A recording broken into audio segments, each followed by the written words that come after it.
Enak ya? Beli di mana nih? Nggak tahu, nggak saya yang beli. Oh tadi order ya? Kamu tahu nggak? Hmm, Ini namanya apa? lemper. Iya, betul. Lemper gak sih? Kalau di sini emang namanya apa? Kalau di Gorontalo namanya lalampa.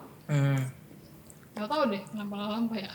Tapi lalampa itu sama aja sama lalampa. Lalampa.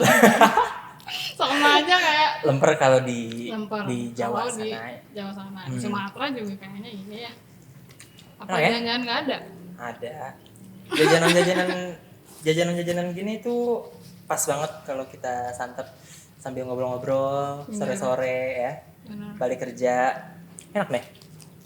Sarapan juga enak kok. Karena dari beras, nasi. Ada beras, beras apa nasi? Dari beras. Dari beras bisa jadi lalampa sama bisa jadi nasi. Ya, jadi namanya Lalampa. lalampa atau Lemper. lemper. Jadi lemper ini, tahu nggak? Lemper ini juga bagian dari produk UMKM. Nih, Dagang-dagangan kecil gitu ya. dagang-dagang kecil, pedagang kecil. Ini tuh salah satu produk UMKM. Sorry. Apa? Ini ngomong-ngomong UMKM nih ya. Pasti banyak masyarakat di luar sana yang suka berjualan. Entah itu jajanan-jajanan makanan ringan ataupun barang-barang rumahan, barang-barang harian gitu yang pastinya digunakan untuk menambah penghasilan bagi mereka. Betul. Kalau Kayu sendiri gimana? Maksudnya di daerah Kayu gitu banyak yang jualan apa sih? Kalau di daerahku, enggak, kalau UMKM sedikit ya. Baru? Biasanya merantau ya? Petani. Oh, Merantau petani. banyak yang merantau. Oh, kalau di daerahku banyak kan ini pengacara. Jadi kalau pengacara bukan bagian dari UMKM, Tam. Bukan, karena dia pekerjaan sendiri ya. Betul. Nah, yang kita akan fokuskan di topik atau pembahasan kali ini adalah UMKM. Betul. Di mana masyarakat atau orang-orang tersebut adalah dia punya usaha. Yang pastinya UMKM, mikro, kecil dan menengah. Yang belum termasuk besar begitu ya, yang masih merintis. Nanti kalau secara perbajakannya ada lebih rinci lagi, Tam. Nanti akan kita bahas nih. Dikenain pajak juga berarti UMKM. Betul. Oke, menarik.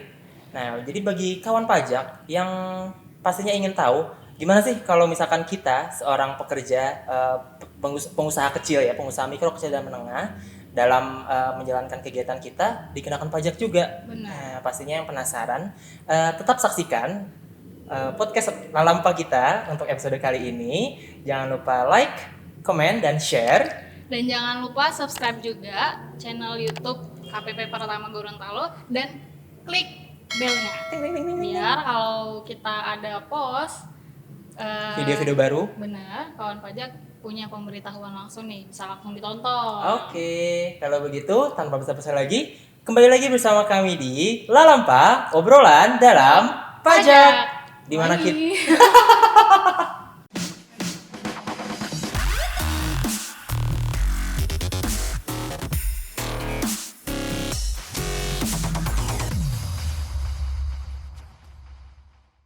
kembali lagi bersama kami di Lalampa, obrolan dalam pajak.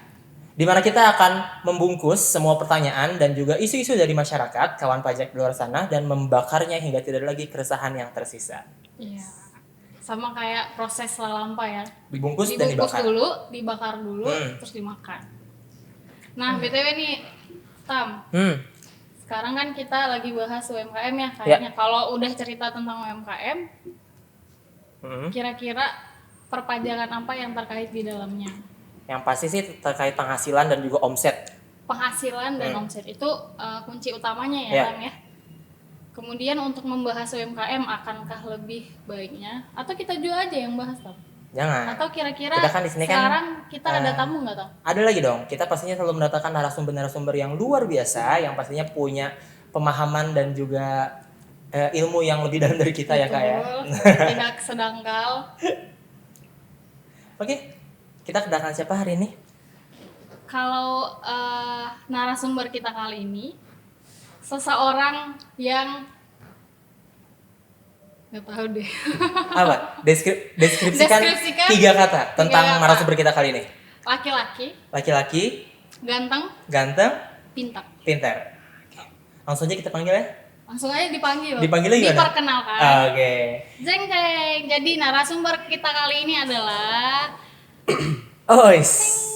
udah ada suaranya nih. Puput Sugiarto. Halo, boleh Pak? Say hi dulu ke kamera, Pak. Halo guys. Halo. Halo guys. Udah panggil guys aja ya. Iya. Kita kan masih anak muda. Betul. Bapak juga? Oh, yang jelas lebih muda daripada yang lebih tua. Iya. Jadi sekarang kita ingin bahas tentang pajak UMKM nih Pak. Tapi sebelum Siap. kita bahas, Kenalan dong. Iya, kenalan dulu Pak. Siap. Bapak ingin diperkenalkan atau memperkenalkan diri? Jadi Perkenalan gimana nih? mungkin namanya. Tadi seperti yang sudah disebut, yang sudah diperkenalkan ya. Nama saya Puput Sugiarto. Saya menjabat saat ini sebagai Kepala Seksi Pengawasan 6 di KPP Pratama Gorontalo. Jadi kasih ya, kepala seksi. Nah untuk Pak Puput, saya nggak tahu mau ngomong apa. Aduh, gue lagi makan baru. Bentar. Ya. Gue mau langsung ke topiknya. Apa? Bapak, lampa Pak. Oh, siap. Gimana Pak ya? Kita sudah sering lampa ini kita mengkonsumsi lalampa Iya, benar. sebagai makanan sehari-hari di Gorontalo. Ya Pak. Nah tadi Bapak kan sebagai kepala seksi Pak ya, kepala seksi dari pengawasan. Betul. Nah berhubung dengan pekerjaan Bapak sendiri, banyak gak sih Pak yang terkait dengan UMKM atau topik yang akan kita bahas di podcast atau kali ini? Pas sekali nih Mas Tama dan Kak Ayu ya. Di KPP Pratama itu dibagi seksi pengawasannya ada 2, yaitu seksi pengawasan strategis dan seksi pengawasan kewilayahan. Di mana seksi pengawasan strategis ada 1 seksi, sementara seksi pengawasan kewilayahan ada 5. 2 seksi pengawasan 2 dan sampai dengan 6. Nah, di seksi pengawasan kewilayahan yang salah satunya ada saya sebagai kepala seksinya, itu mayoritas yang pembayar pajak adalah wajib pajak UMKM. Seperti yang jadi topik kita kali ini, yaitu perpajakan terkait dengan UMKM gitu ya. Namun kita tentu batasi dalam kesempatan kali ini kita batasi terkait penerapan pajak penghasilan atas penghasilan dari usaha UMKM ini ya gitu.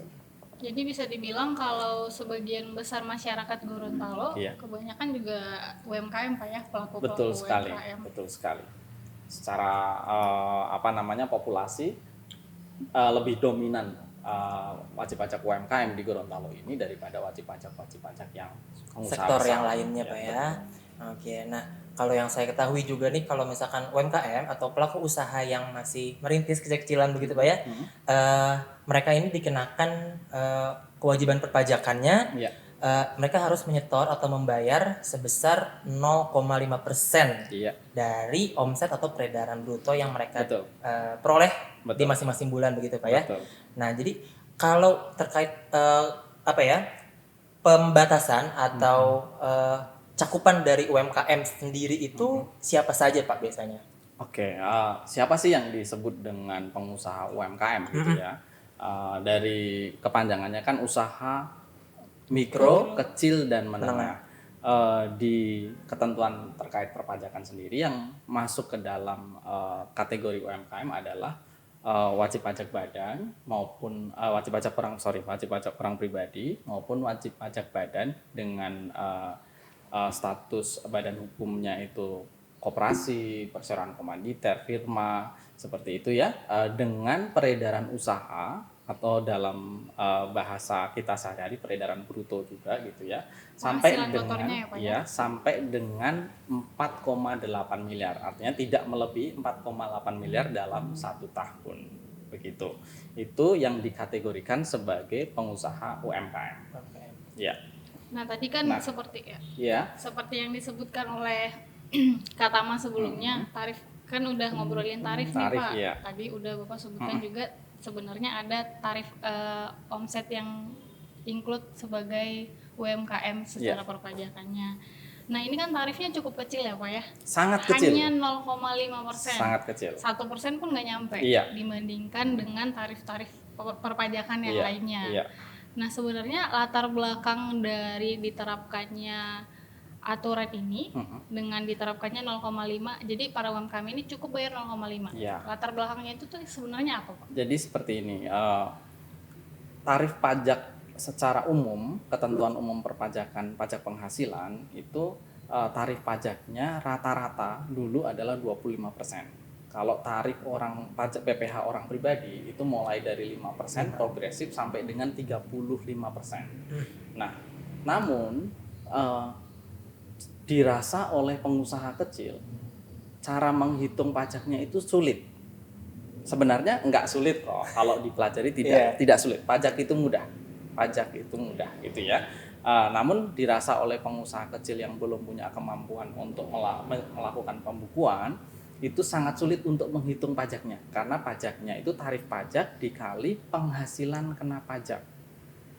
Untuk menghitung penghasilan kena pajak itu dari penghasilan bruto dikurangi biaya-biaya yang diperkenankan atau diperbolehkan secara pajak sebagai pengurang. Iya, gitu ya? Betul. Nah, itu didapatlah nanti penghasilan kena pajaknya, yang habis itu dikalikan tarif pajak. Nah, untuk menghitung itu dirasa oleh para pengusaha kecil itu sulit. Nah, pemerintah hadir memberikan kemudahan, memberikan kesederhanaan, yaitu dengan cara tarif tunggal. Dikasih tarif tunggal saja, cara hitungnya mudah, sekian persen kali peredaran usahanya. Padahal pajak penghasilan itu adalah pajak atas penghasilan, bukan pajak atas pendapatan. Tapi dalam hal ini penghasilan itu adalah penghasilan bersih. Kalau kita terima kan pendapatan. Nah, setelah dikurang-kurangi dengan biaya, dapatlah penghasilan. Penghasilan bersihnya itu yang akan dipajaki. Namun dalam hal ini kita kenakan atas peredaran usaha, tarifnya 0,5%. Dulu ini tarif 0,5% ini berdasarkan peraturan pemerintah ya nomor 23 tahun 2018. Sebelumnya ada peraturan pemerintah nomor 46 tahun 2013. Kalau sebelumnya tarifnya berapa? Tarifnya sebelumnya 1%. Pertimbangannya seperti apa? Kok dapat tarif 1%? Nah, dengan rata-rata tadi saya sampaikan tarif pajak 25%, katakanlah gitu ya, 25%, maka pemerintah atau negara dalam hal ini menganggap keuntungan bisnis atau usaha dari UMKM ini hanya 4% saja pada saat itu. 4% dikali 25% sama dengan 1%.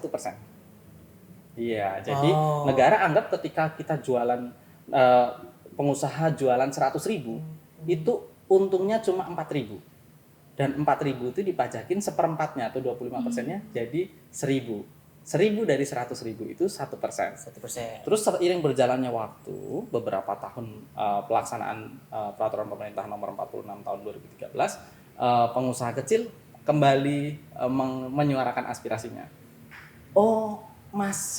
Kami masih sangat terbebani ini dengan beban pajak yang 1%.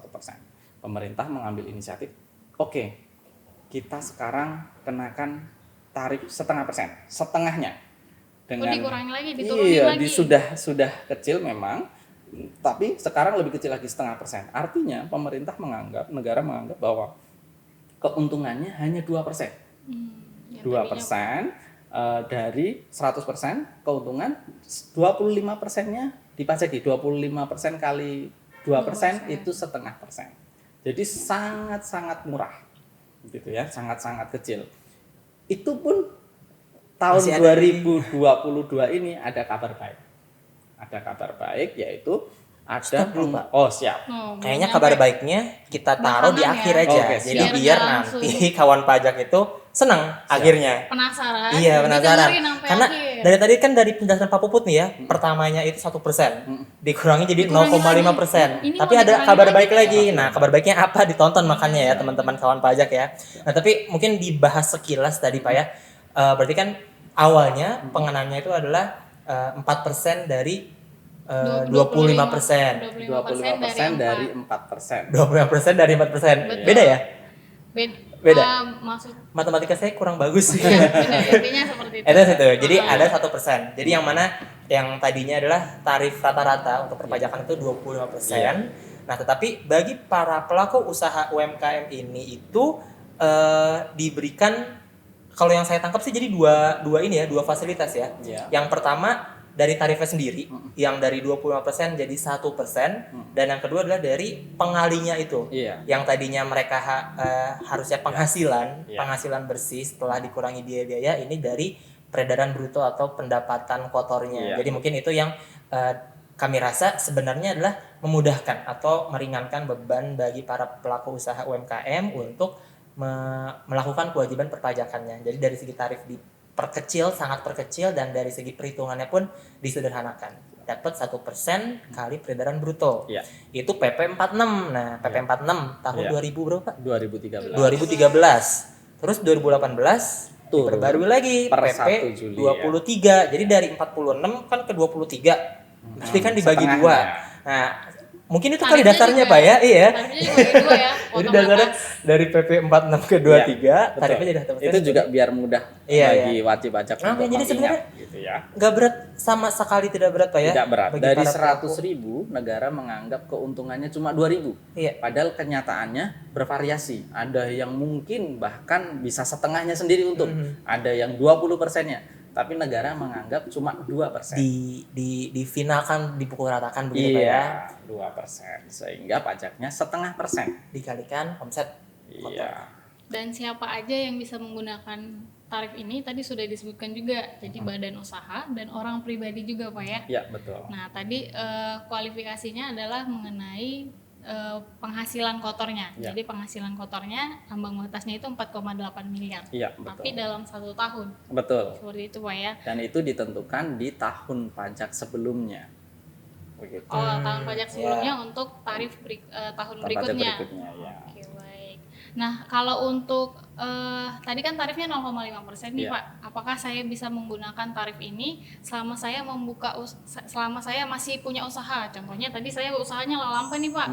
Saya usahanya terkait lalampa, jual beli lalampa. Selama seumur hidup saya bisa pakai tarif 0,5% ini nggak? Ada batas waktunya. Ada jangka waktunya. Ini yang berubah dari PP 46 tahun 2013 ke PP 23 tahun 2018. Ada batas waktu pemberlakuan dari tarif 0,5% ini. Seperti diatur di Peraturan Pemerintah Nomor 23 tahun 2018 bahwa untuk wajib pajak orang pribadi diberi kesempatan selama 7 tahun untuk menggunakan ketentuan ini. Untuk wajib pajak badan berupa firma, koperasi gitu ya, sama persekutuan komanditer, itu dikasih waktu 4 tahun. Gitu. 4 tahun sejak terdaftar, atau kalau terdaftarnya sudah sebelum tahun 2018 atau tahun 2018, maka sejak tahun 2018. Nah, untuk wajib pajak badan yang bentuknya perseroan terbatas itu dikasih waktu 3 tahun sejak terdaftar atau sejak tadi ya 2018 peraturannya berlaku. Betul, seperti itu. Nah, tapi itu waktunya. Kenapa kok dikasih waktu? Pemerintah memberi waktu karena memang dalam latar belakang peraturan pemerintah ini, pemerintah memberi kesempatan untuk kepada wajib pajak untuk belajar. Sebenarnya semuanya kalau sesuai dengan pasal 28 Undang-Undang KUP, Ketentuan Umum Tata Cara Perpajakan, itu semuanya diminta untuk menyelenggarakan pembukuan. Seharusnya semua menyelenggarakan pembukuan. Namun ada wajib pajak tertentu, yaitu orang pribadi yang boleh dikecualikan untuk boleh menyelenggarakan, tidak menyelenggarakan pembukuan tapi menyelenggarakan pencatatan. Seperti itu. Nah, ini dalam rangka mempersiapkan waktu-waktu yang ditentukan tadi, dalam rangka mempersiapkan wajib pajak untuk bisa mencapai kondisi tadi, bisa melakukan pencatatan atau lebih bagusnya lagi menyelenggarakan pembukuan. Seperti itu. Nah, tadi menarik sebenarnya siapa yang boleh pakai ini gitu ya. Tadi sudah dijelaskan orang pribadi, badan. Apakah terus kemudian semua pekerjaan boleh dikenakan atau menerapkan tarif 0,5%? Itu jadi pertanyaan berikutnya. Gitu. Jadi nggak semuanya Pak ya, masih ada pembatasannya masih lagi ada. ya. Jadi intinya sebenarnya dengan PP 23 tahun 2018 semuanya boleh, kecuali yang nggak boleh. Semuanya boleh, kecuali yang nggak boleh. Gimana tuh? Jadi aku boleh. Kalau aku nggak boleh. Kamu boleh kalau kamu masuk dalam kriteria yang boleh. Iya.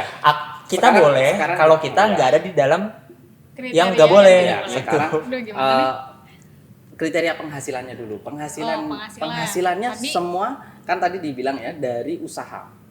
Dari usaha gitu ya. Kan UMKM ya, usaha mikro, kecil, menengah. Dari usaha. Artinya dari yang dikerjakan, bukan dari saya sebagai karyawan gitu, bukan seperti itu ya. Oh, maksudnya kategori usaha itu dari sendiri. Usaha. Bagaimana? Nah, pemajakannya penghasilannya dari usaha gitu ya. Nah, ada yang dikecualikan dari penerapan ini. Siapa aja tuh, Pak? Yang kita penghasilannya terlebih dahulu ya. Penghasilan apa sih yang dikecualikan? Ya penghasilan yang sudah dikenakan pajak final. Oh, ada. Dengan ketentuan perpajakan yang lain memang sudah ada dikenakan pajak secara final. Contohnya itu, apa, Pak?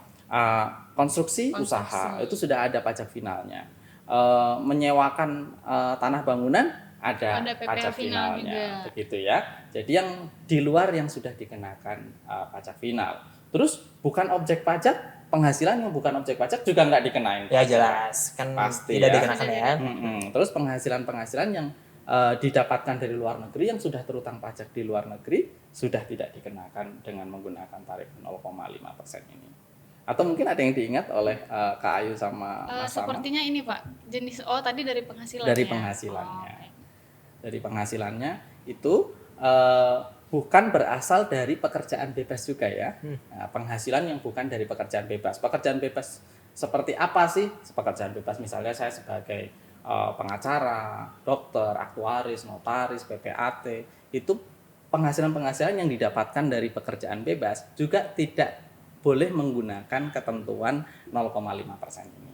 Karena bukan termasuk usaha ya, Pak? Betul. Jadi kalau usaha itu sebenarnya apa sih, kayak kita menjual gitu ya, kayak kita bukan bagian berproduksi. dari tenaga ahli. Contohnya seperti itu. Jadi kan mereka punya keahlian khusus. Pekerjaan-pekerjaan yang tadi seperti butuh keahlian ya, seperti tadi ya. Terus ya. Misalnya juga kalau Mas Tama jadi pembawa acara itu juga nggak boleh. Nggak boleh pakai yang 0,5%, Pak. Pemain musik, atlet, YouTuber seperti ya, itu ya, betul. Terus agen asuransi juga tidak diperbolehkan. Ada banyak, nanti bisa dibaca di peraturan pemerintah nomor 23 tahun 2018. Atau di episode berikutnya. Iya. Kali aja kita bisa datengin YouTuber atau datengin siapa, atau enggak gue yang jadi narasumber gitu. Oh iya. Bisa gak sih? Lu jadi narasumber tapi kagak dibayar. Gitu. Boleh. Ya Jadi udah. kali ini kita belajar juga nih, Tam. Saya pribadi juga ikut belajar juga di sini. Jadi tadi latar belakang dari adanya PP 23 sendiri adalah untuk meminimalisir adanya kesulitan dari wajib pajak karena atas penghitungan. Iya, memberikan kemudahan dan kesederhanaan. Kemudian karena kesederhanaan ini tapi diberikan jangka waktu juga. Iya. Wajib pajak diberikan jangka waktu untuk belajar. Iya. Itu kenapa ada jangka waktu untuk orang pribadi 7 tahun. Wajib pajak badan usaha itu untuk CV contohnya itu 4 tahun. 4 tahun. Kemudian untuk PT 3 tahun. 3 tahun. Tadi kan sudah saya jelaskan ya terkait dengan jenis penghasilannya. Seperti itu. Apa sih jenis penghasilan yang tidak diperkenankan untuk menggunakan tarif 0,5% ini.